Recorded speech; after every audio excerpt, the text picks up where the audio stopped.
Hi, this is Regina White Favors coming to you with Rebound Relationship Special Topics.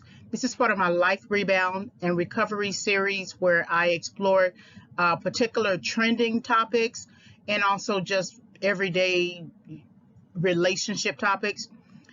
Take some time to listen to this audio discussion, maybe gain some insight. If you have any questions, please leave me a comment and I will respond. Also, please consider subscribing to the channel. Hit the notification button if you're interested in further topics. This is Rebound Relationship Special Topics. Thank you very much for visiting the channel. So, one of the reasons why I believe that he was the one who got away is he chose me when I saw indifference.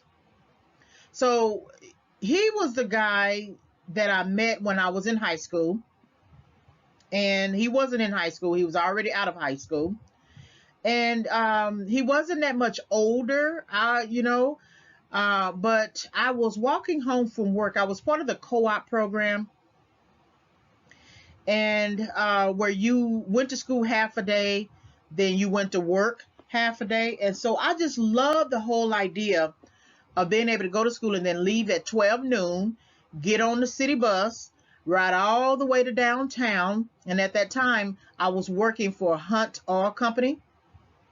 And I just felt so grown. I just felt grown. And I was able to go to work and do work-like activities and things like that. And so one day I was walking home from work. My mother worked at night, so she couldn't pick me up from the bus stop, and I had to walk from the bus stop once I got to my area. And he saw me, and he went down the street and turned back around, and he came back up, and he pulled up in front of me, and he was trying to talk to me. And then I don't know how I gave him my number. I guess I ended up giving him my number. But then when he tried to call me, I pretended that I didn't know him. And so he just kept pursuing me. And then later, I guess we started knowing each other in terms of, talking on the phone or something like that. But he just liked me. Well, I saw indifference. I wasn't in the mindset to like choose or something. And even if you are indifference, you are still choosing indifference, right? It's not like a hot or cold. It's not like you're saying yes or no. But he chose me. It's like he was from a long distance or something, and he saw me and he wanted to be with me for whatever reason. And we never had sex or anything like that. That came much later, years later. But it wasn't about that.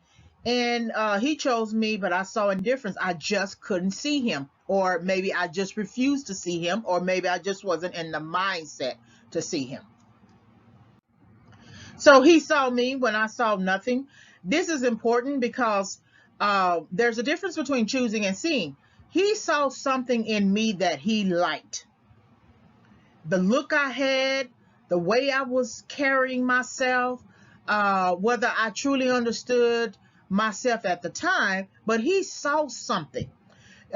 You'll hear men a lot of times say that when a man wants to be with you, he'll walk up to you. He'll come up to you. And I've just sort of understood that now. I've only had one instance, and this was later in life, where I walked up to a man and shook his hand. But in all other respects, I've never walked up to a man. They've always walked up to me. Or we were just, in the vicinity of each other, or, something like that. And we just were, closely associated. I don't know. But this time it was different. When I saw nothing, this refers to my own personal self-perception. That I grew up in a strained environment, very strict Christian upbringing. My relationship with my mother was strained. My relationships with my siblings were strained. I was always bullied as a child. I was like the black sheep, and it was just strange. So there was never any time for me to get a sense of myself, who I was.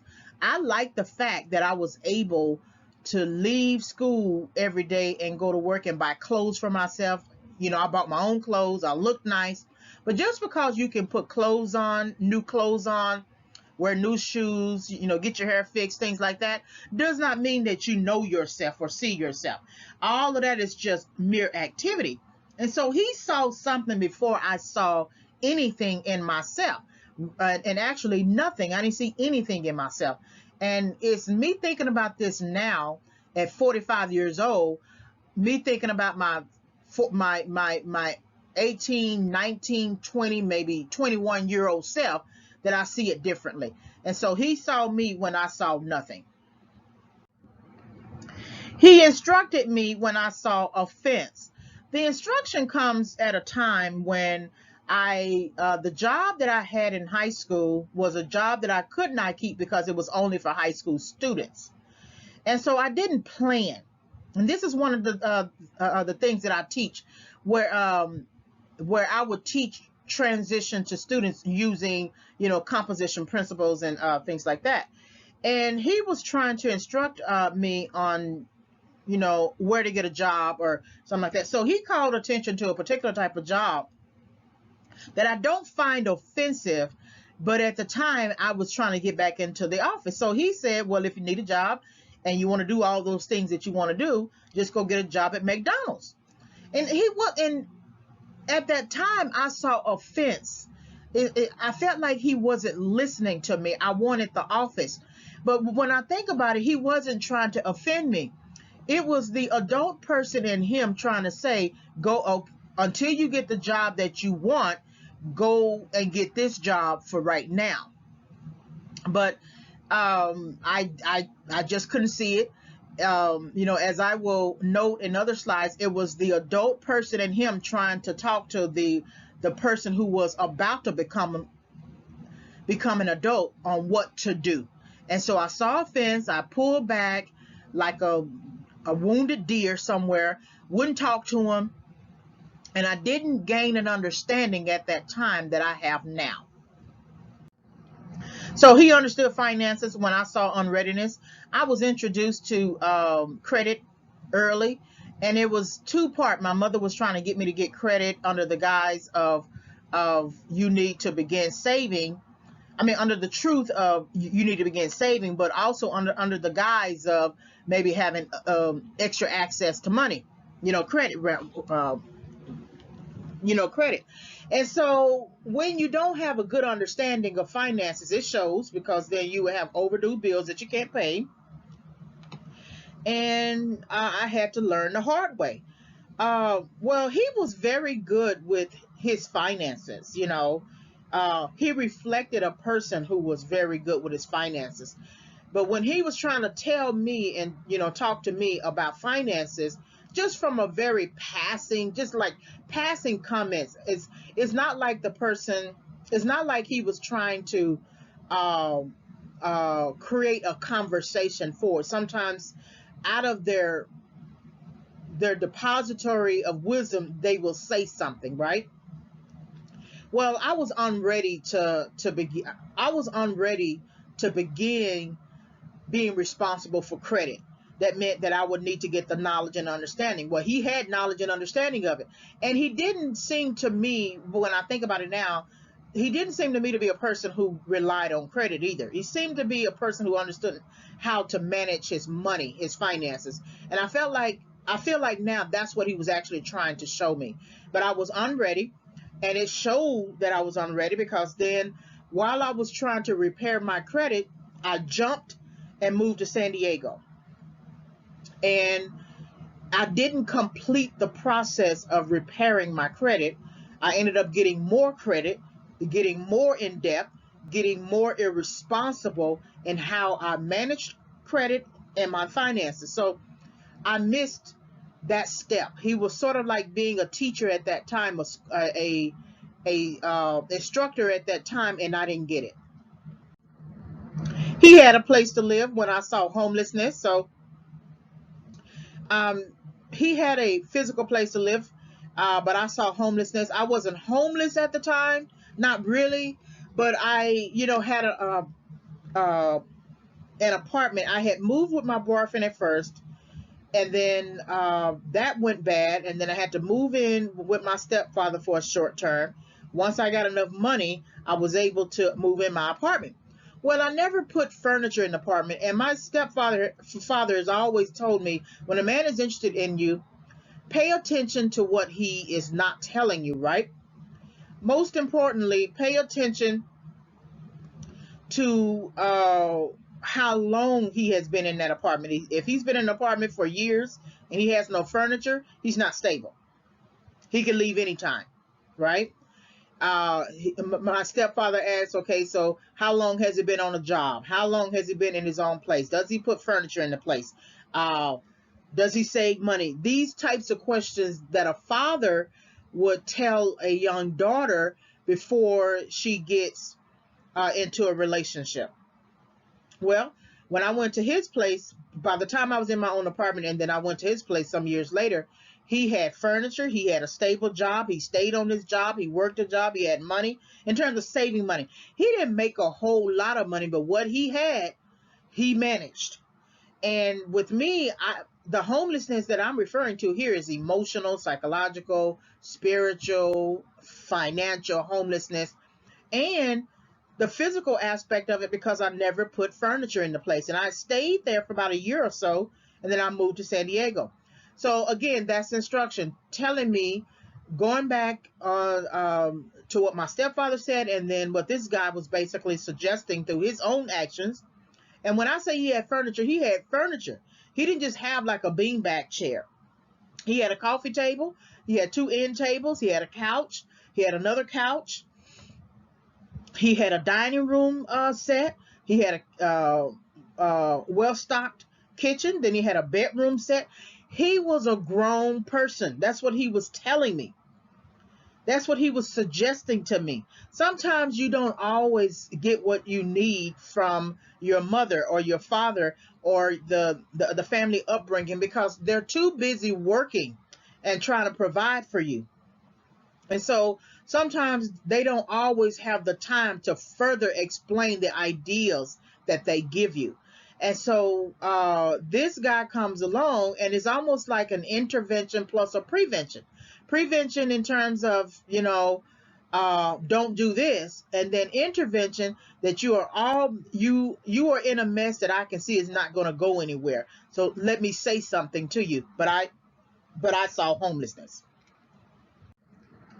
He had a job when I saw hastiness. So after high school, I wasn't, it's hard to find jobs if you don't plan well. And I didn't plan well because I just assumed that they would keep me on the job. But the job was just a high school. It was just for high school students. So I didn't plan. And that's what I teach. I teach where I failed. Well, he was the type of person that before he got another job, I mean, before he left a job, he would make sure he got another job. Now, he's always been in warehouse. So whether it's a fancy company or a retail company or, any other type of organization, he's always been in the warehouse. That's where he seems to thrive. And so when he was trying to tell me about certain things, I moved from one thing to the next without planning.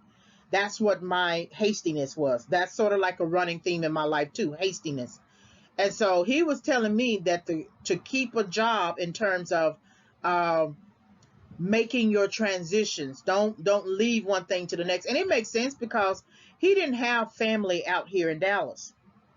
So it's not like he could rely on somebody. And sometimes when you have family, you tend to take for granted that if something happens to you or you decide to make a wrong decision, you can rely on family. And so I saw hastiness in what he was trying to do. Instead of trying to make sure I found another job, I just left moved to San Diego. I didn't have a job. Now I was able to find something within a week or two of me being there, but that wasn't smart business to do. He had a car when I saw walking. So the way we met was I was walking home from high school, and it made sense that he would have a car, because he had a car. I also don't drive. I still don't drive. But it's not so much of the literal walking that I'm calling attention to. I'm calling attention to his ability to manage multiple um, adult responsibilities that includes managing a shelter, your home, managing all the elements of a shelter like the electricity and water, managing like a savings account, managing a car note. He was basically showing me, and so many years later, he saw me walking again. Once I returned from San Diego, he saw me walking again, and he was riding a car. And at that time, when he was riding a car, he had gotten married, and he lived in my mother's neighborhood, and he and his wife had a house over there. So the car is not so much as the literal car, it's the progression from one thing to the next, that the car takes you from one level to the next level to the next level, and then further to the next level. And he had started out in an apartment, stayed there for years, kept his job for years, changed jobs while he was still in that apartment. Time passed by. Then and that time that passed by was 10 years, because I lived in San Diego during that time. He had found someone, they met, they got married, and the car took him from an apartment to another apartment, to learning how to save for a house, learning how to manage his finances, being ready for a wife, and then them two coming together to work together as husband and wife, and then finally, many years staying together, etc., etc. So the car is a metaphor in a sense, right? But I saw walking, and walking really refers to wandering. It's not really you walking towards a direction. Sometimes it could be, but you're not walking towards a direction. It's sort of like aimless wanderings. And so there was no real progression. I was just walking here. If this worked, okay, then I walk here. And if this worked, okay, if it doesn't work, I try to walk here, right? So there's a difference between the car and the walking. He had a car, but I saw walking. He was prudent when I saw unruliness. And this is very important. He wasn't a cheapskate or anything like that. Not necessarily thrifty, but he was such a prudent person. He carried himself prudently. He carried himself with class and respectability. He wasn't an unruly person. Whatever he said out of his mouth, he meant. He didn't just say anything just to say anything, just to say anything. He was quiet, reserved, but very focused and purposeful. And I saw unruliness. So therefore, the unruliness that I saw was actually in me when I could think about it today. And the unruliness, I couldn't see his prudent behavior, but I could see the unruliness in the behavior of an ex that I was working, of an ex that I was with at that time. That this guy over here was trying to say, come over here, but I wouldn't listen to the prudent guy. I was listening to the unruly guy. And so I've heard many people say you attract what you are. So that means that if I was attracting the toxic, I was toxic. If I was attracting the unstable guy, I was unstable. If I was attracting the unruly guy, I was unruly. You don't have to be loud to be unruly. You can be just a person who doesn't listen to anybody, who doesn't respect instruction, doesn't obey. You can be unruly in that way. And so, again, he was sort of like the interventionist that I couldn't see at that time. He offered a gift when I saw present. So I was all over the place. But the gift that I believe he was offering, when I look back on it now, is long-term relationship. He was still trying to get me in a romantic, but somehow I rebuffed those advances. And I believe the reason why I believe I did that, not out of being mean, was I wasn't used to somebody liking me. I wasn't used to somebody accepting me. When you grow up in an environment where you're bullied, and then you grow up in a strained environment in your home, it's hard to see someone who likes you. And so he liked me. And I believe when I think about him today, I think that he was offering either the both the romantic and the long term. He wasn't offering short term. See, gifts you can keep, but the present is something that goes on, in that moment. And so the fool that I was fooling around with was a fool that I could not uh, leave alone. And I saw the present, the need to be, short term with the present situation over the long term. And in our 20s, we make so many short term decisions that affect us in the long term. And so he offered a gift of long term when I couldn't see long term. I only could see short term, which was my present. He was a provider when I saw independence. That is very important because you can't make someone have a provider mentality. He had a provider mentality. I gotta say that. I have to say that again. He had a provider mentality. He was providing for himself. There was no one living with him at the time, and he thought enough to provide for himself, provide a place to live, provide furniture, provide a car, provide a house, provide a savings. He thought that no one had to tell him to do that, or at least if someone did tell him, he had the wisdom of mind to keep it going. It's not like he needed a woman to come and tell him that, right? But I saw independence. I couldn't get out of my mother's house fast enough. I just wanted to go. I know some people love to make the statement that, oh, I wish I was a kid again. I don't wish that. I don't wish being a kid again, because if you wish being a kid again, that's like a fantasy, and you need to live in reality. Your reality is that you are 24 years old, or you are 25 years old, or you are 35 years old, and or all your life you've been jumping from job to job, place to place. That is your true reality. So therefore, you need to assess that and begin resolving your learning gaps, right? Your learning issues concerning that. But I saw independence. And so independence is a way for you to move from thing to thing to thing, because you're not really trying to listen to anyone who tells you that you need to be stable. And so that was, sort of my downfall, because when I ended up moving to San Diego, I was still struggling. Not the first year I was able to find a job, and then a full-time job after that. But then 2 or 3 years into my time there, I moved in with a friend girl from job, and that was the worst decision that I made. And then I got into other emotionally damaging, situations. And it would have been better for me to stay in that apartment that I was already in here in Dallas. Like, he had stayed in his apartment. He stayed in that apartment for years. If I would have stayed in my apartment for years, I would have had the opportunity to reflect and think. And when you are independent, you're too busy trying to prove your independence to the point that you don't reflect and think on why it is you want to be independent. So he was stable when I saw instability. So that's a very key point, because before he moved from one thing to the next, he made sure that he was stable.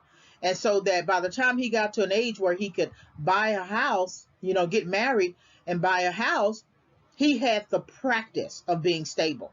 That's what I didn't have. It wasn't until later in life, like I'm, 45 years old, and during the recession, I was homeless. I had to move into, different shelters um, after graduating from college, no less. And it was just a struggle to stay stable, because some shelters would only allow you to stay a certain time, right? And others allow you to stay longer, right? And then when you're dealing with family members who just don't understand why you don't have a job while they have a job, and it's not like you are not trying to find a job. It's just a recession. And he was my instability just kind of grew over time to the point that from 2013 is when I started to think about a better, financial strategy to pull myself out of my financial hole. But then I got distracted again with a situation. The last uh, boyfriend of mine that I thought I was going to marry, that situation almost turned deadly.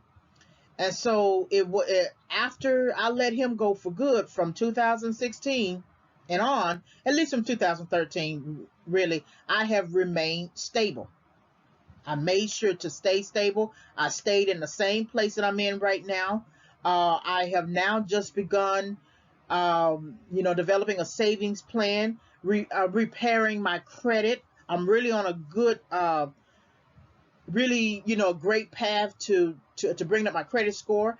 And in about a year, and also staying on my job, not quitting my job, right? In about a year or two, I want to get a house.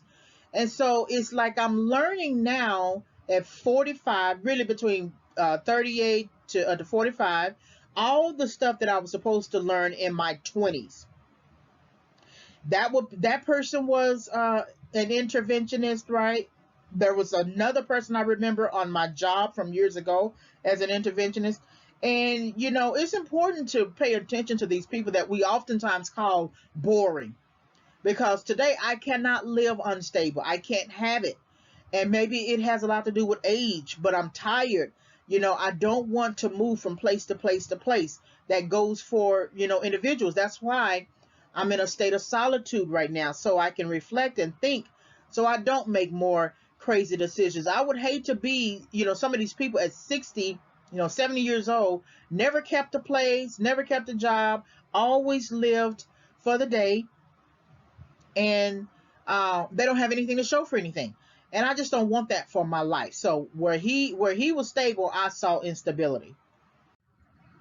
He was a man when I saw a boy. He wasn't that much older than I was at the time, but he was definitely a person who had a very good head on his shoulders. I mean, to be that young. And I couldn't see the man in him because I was seeing the boys from my high school. The boys that were, had no purpose in life, had no understanding about things, didn't know what they wanted, wouldn't keep a job. That's what boys do. A man is stable, keeps work, um makes, better decisions. So he was a man when I saw boy. He was the adult when I saw kids. So he was the adult in him, was the one who was trying to talk to the almost adult in me. So just because I was able to get a job while I was in high school did not mean that I was actually an adult. So it was a lot of stuff that I had to learn, and in some ways, I don't know. I don't know. Sometimes I think to myself, I didn't become an adult until my 40s. And I wasn't really just a person who was a wild child or anything like that.